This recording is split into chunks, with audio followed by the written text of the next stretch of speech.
देश में एक ओर तो लोकसभा चुनाव का डंका बज रहा है, तो दूसरी ओर इसी साल के अंत तक 5 राज्यों में होने जा रहे विधानसभा चुनावों को लोकसभा चुनावों का सेमीफाइनल समझा जा रहा है, जिसके लिए पार्टियां कमर तोड़ कोशिश कर रही हैं। अब लोकसभा चुनावों के लिए एक और बीजेपी और गठबंधन समेत तमाम पार्टियां अपनी अपनी तैयारियों में जुट चुकी हैं, लेकिन सारे गठबंधनों से दूर रही बसपा फिलहाल छत्तीसगढ़ में सेंध लगाने जा रही है। और तो और बसपा सुप्रीमो ने छत्तीसगढ़ में अपने पैर पसारने के लिए गठबंधन भी कर लिया है। दरअसल छत्तीसगढ़ में बीते सोमवार को बहुजन समाज पार्टी और गोंडवाना गणतंत्र पार्टी का गठबंधन हो गया। आपको बताते चले कि पार्टियों का गठबंधन राज्य की कुल 90 सीटों पर चुनाव लड़ेगा, तो दूसरी ओर राज्य के चुनाव में भी मायावती की घोषणा कायम रहेगी कि वो ना तो एनडीए गठबंधन के साथ और ना ही इंडिया गठबंधन के साथ हाथ मिलाएंगी। आपको बता दें कि राज्य में नए गठबंधन को लेकर प्रदेश बीएसपी अध्यक्ष हेमंत पोयाम का कहना है कि समझौते के तहत 53 सीटों पर बीएसपी और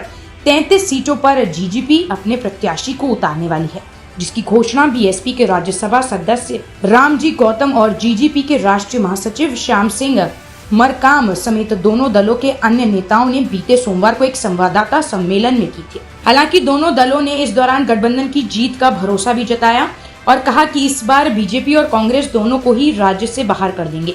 बता दें कि बीएसपी राज्य में 9 उम्मीदवारों की पहली सूची जारी कर चुकी है। ये भी बताते चले कि पिछले विधानसभा चुनाव में बीएसपी ने राज्य में छत्तीसगढ़ जे और भाकपा के साथ मिलकर चुनाव लड़ा था, जिसके बाद पार्टी को सिर्फ 2 सीटों पर जीत मिली थी और तो और उसे कुल 3.87% वोट हासिल हुए थे, जबकि उसकी सहयोगी छत्तीसगढ़ जे को 5 सीटों पर कामयाबी मिली थी। तो दूसरी ओर अगर सीजीपी की बात करें तो उससे पिछले चुनाव में 1.73% वोट मिले थे और तो और छत्तीसगढ़ के मैदानी इलाके में निवास करने वाली अनुसूचित जाति बहुल इलाके में बीएसपी का अच्छा खासा प्रभाव। वहीं जीजीपी को बिलासपुर और सरगुजा क्षेत्र के कुछ आदिवासी बहुल हिस्सों में समर्थन मिला था। इस बीच राजनीतिक विशेषज्ञों का मानना है कि बीएसपी और जीजीपी का गठबंधन सत्ताधारी दल कांग्रेस के वोट बैंक में सेंध लगा सकता है। गौरतलब है कि गठबंधन के नेताओं ने दावा किया है कि गठबंधन में बड़ी संख्याओं में महिलाओं को टिकट दिया जाएगा और तो और पार्टी के दरवाजे सभी आदिवासी समुदाय के लिए भी खुले हैं।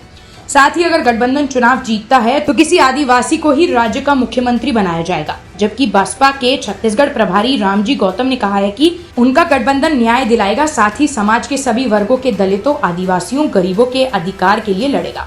बहरहाल अब देखना काफी दिलचस्प होगा कि क्या इन सेमीफाइनल में बसपा सुप्रीमो खरी उतर पाएंगी। आपकी इस खबर पर क्या राय है, हमें कमेंट बॉक्स में जरूर बताएं।